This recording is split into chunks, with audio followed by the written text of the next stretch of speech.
Il-Ministru Evarist Bartolo jkompli jaħrab milli jwieġeb il-mistoqsijiet dwar il-ħlas li approva lill-kumpanija Avantgard minkejja li t-talba li saret mill-kumpanija kienet ferm ogħla minn dak imniżżel fil-kuntratt oriġinali. Meta s-sibt filgħodu kien mistoqsi, il-Ministru Bartolo mill-ġdid attakka lil min qed jitkellem fuq dan l-iskandlu u qal li hu qed jiġi attakkat.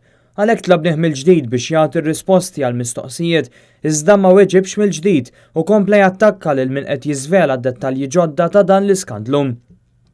Id-deċiżjoni tal-Ministru Bartolo li jinjora r-rakkomandazzjonijiet tal-FTS u japprova l-pagament swit lil poplu Malti wawċi 400,000 euro.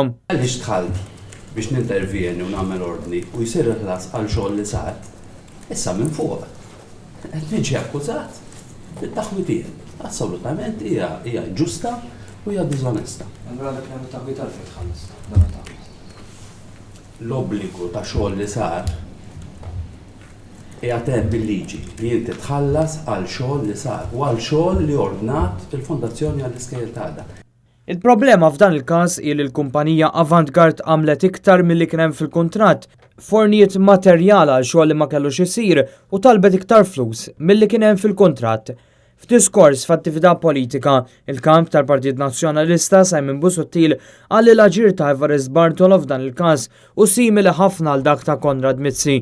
Hekk kif 5 ijiem wara l-elezzjoni, Evarist Bartolo ltaqa' ma' tmexxija tal-kumpanija Avantgard bħalma Konrad Mizzi fetaħ kumpanija segreta fil-Panama 5 ijiem wara ir-rebħa tal-Partit Laburista.